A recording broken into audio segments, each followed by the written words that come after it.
আল্লাহ, এখন বিপদে পড়লাম আমি। সতীনারীর ইজ্জত নাকি তুমি রক্ষা করো, সতীনারীর গায়ে হাত দিলে নাকি তোমার আরো বিপদে।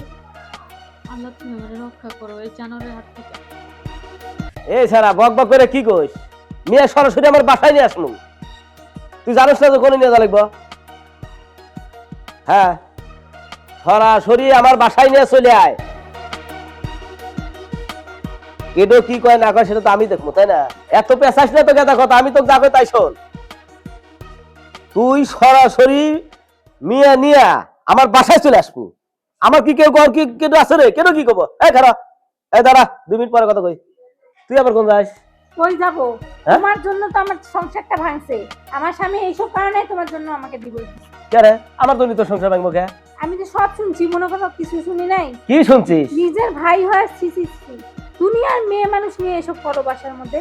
এগুলো বললে কি আমার সংসার ঠিক থাকবে? এই, আমি চলে যাচ্ছি তোমার। আমার কথা শোন। আমি মিয়া মানুষ নিয়ে আসি আমার বাসায়, আমার জন্য তোর সংসার তালাক হবো কে? আমি মিয়া মানুষ নিয়ে আসি একটু ফুর্তি মুর্তি করি, এই তো, আর তো কিছু না। এইসবের জন্য কি সংসার ঠিক থাকবে? কথা কথা শুনতে হয় তোর ভাইয়ের চরিত্র খারাপ, মেয়ে নিয়ে ইয়া করে, ফুর্তি করে। হুম, আমাকে তো শুনতে হয়। আমার সংসার তোমার জন্য গেছে। আমি আর এই বাসায় এক মুহূর্ত না এসব দেখতে পাবো না চোখের সামনে। এরকম চরিত্রহীন ভাইয়ের থেকে না, ভাই না থাকা ভালো। আমি গেলাম। আচ্ছা, 10 মিনিটের মধ্যে আমার মেয়ে আসতেছে, তুই চলে যা। হ্যালো, এই তো ঝামেলা ছিল, কোনে তুই? এই স্যার আবার কি করে, কেমন গেলু যে? আচ্ছা, রাজি হোক না হোক সেটা আমি দেখবো, তুই খালি আমার বাসা বন্ধ নিয়ে খালি আমার বাসা মধ্যে ঢুকাই দে। হ্যাঁ, নিয়ে এসে খালি আমার বাসা আমরা ঢুকাই দে, রাজি হোক না হোক সেটা আমি বুঝবানি। আচ্ছা রাখ, তাদের নিয়ে আয়। শোনেন ভাবি, ওই মুকুল দালালি তো আপনার স্বামীর বিদেশ পাঠাইছে। আর ওর কাছে একটু মানে ভাঙ্গে চুরা বলবেন, আপনার স্বামী মনে হয় যে ভালো কাজের ব্যবস্থা করে দেবো, বুঝছেন? বিদেশ যাওয়ার আগে তো ভালো করে বুঝাই এই তো কইলাম হেরে, হে তো কইলো যে না বিদেশ পাঠান কোনো সমস্যা হইব না। এই যে আমার জামাইটা গেছে যে কত অসুবিধায় আছে কোন তো, এই ফোন দিয়া কান্নাকাটি করে, এসব শুনলে ভালো লাগে। সেই কারণে তো আপনি বাসায় যা বুঝা বলবেন, বুঝা বললে এবারে ভাই শুনবো, বুঝছেন? দেন ভাই, আমি বুঝাই বলবো, আপনি আমার সাথে থাকেন। আর তা থাকুন, সমস্যা নাই, চলেন আপনি খালি বুঝা বলবেন, বুঝছেন? চলেন। শোনেন, এই যে, ভাইয়া না ভিতরে আছে, আপনি যান, ভাইয়াকে বুঝা সুঝা বললে পারে ভাইয়া শুনবে। আপনি আহেন আমার সাথে, আমি একা একা যাই কি কমো না কমো। শোনেন ভাবি, আপনার যত সুখ দুঃখের কথা ভাইয়াকে বলবেন, ও না আমি থাকলে এবার ভালো হবে না, বুঝছেন? আপনি বিষয়টা বুঝতেছেন না। আমি আর সামনে যাই কেমনে না কি কোনো মহিলা মানুষ বুঝে নিত। আর আপনি যদি আমার সাথে থাকতেন তাহলে আমার একটু কথা বলতে সুবিধা হইতো। শুনেন, আপনার স্বামীর ব্যাপারে কথা বলবেন, অন্য যদি বাইরের লোক থাকে তাহলে একটু সমস্যা হবে। আর আপনি পার্সোনাল ভাবে একা একা কথা বলবেন, এটা ভালো হবে। যান, আপনি যান, চলে যান। হ্যাঁ, আচ্ছা। আচ্ছা, যান।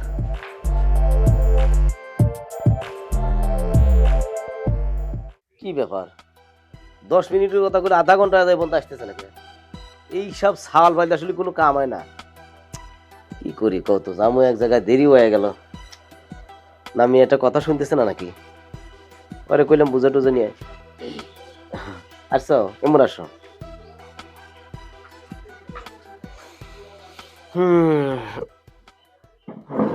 তাহলে কি অবস্থা তোমার? অবস্থার ভালো থাকে কেমনে, সবই তো জানেনি। এটা আমার স্বামীরা যে বিদেশ পাঠাইলেন, সে তো সেখানে যায় ভালো নাই, এটা জেলে আটকে পড়ে রইছে। আরে কোনো টেনশন করো না, আমি আছি তো।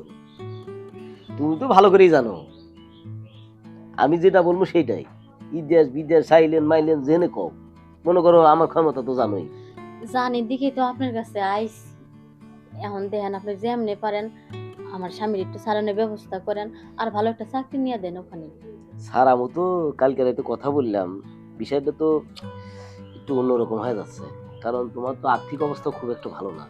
কিন্তু ঘটনা হয়েছে কি শোনো, ওইখানে 3 লাখ 3.5 লাখ টাকা লাগবে। 3 লাখ 3.5 লাখ টাকা? এত টাকা আমি কই পামো? আমার তো এত টাকা দেওয়ার মতো সামর্থ্য নাই।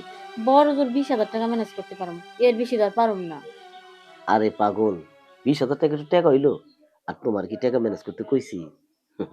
কইছিলাম কি, তোমার জামাই তো বিপদে পড়ছে, মাঝে মাঝে যদি তুমি আমার একটু সময় দিতে, টাকার ম্যানেজটা নাই আমি করে দেব। কি কর না কর, আমি এসব পারুম না। আরে দাঁড়াও, কই যাও, বসো এনে। তোমার জামাই রয়েছে বিপদে আর তুমি চলে যাবে? শোনো, আমার এই বাসায় আজ পর্যন্ত যেই মেয়ে আসছে কেউই খালি পেটে ফিরে যেতে পারে নাই, আর তুমি খালি পেটে ফেরত যাবা? আরে আরে কি করতেছেন? হ্যাঁ শোন, আমার কথা যদি না শোনাস না, তোর জামাই সারা জীবন জেলখানায় পৌঁছবে, তখন তোর কি উপায় হবে বল? আল্লাহ, এখন বিপদে পড়লাম আমি। সতী নারীর ইজ্জত নাকি তুমি রক্ষা করো, সতী নারীর গায়ে হাত দিলে নাকি তোমার আরো বিপদে। আল্লাহ তুমি আমাকে রক্ষা করো এই জানোয়ারের হাত থেকে।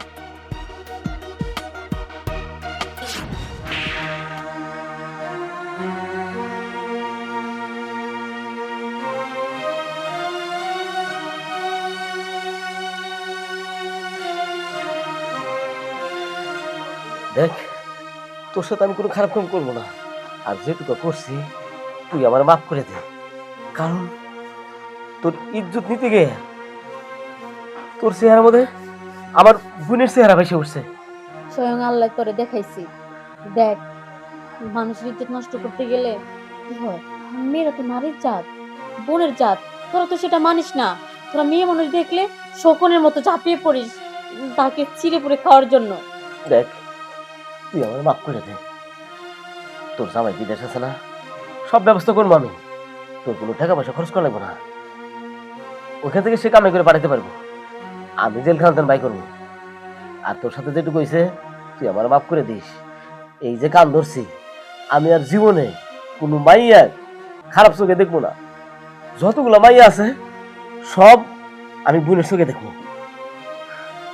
আমি মাফ করে দিছি, কারণ একটা মানুষ যতই খারাপ থাক, যখন সে তার নিজের ভুলটা বুঝতে পারে তার প্রতি কোনো রাগ রাখতে নাই। কারণ ভুল করার পরে যদি আল্লাহর কাছে কেউ মাপ চায়, আল্লাহ তার মাফ করে দেয়। আর আমি তো তার বান্দি সামান্য, আমি আপনার মাফ করে দিছি। ঠিক আছে বোন, তাহলে তুই যা, তুই আর কোনো টেনশন করিস না, যা করার আমি করবো। আচ্ছা ঠিক আছে, ভালো থেকেন আপনি। যা। আমি কি দেখলাম? আল্লাহ নিজে আমাকে দেখাইলো। হ্যাঁ? না, আজ থেকে পারলে মানুষের উপকার করব, কিন্তু কারোর ক্ষতি করব না, কারোর ক্ষতি করব না।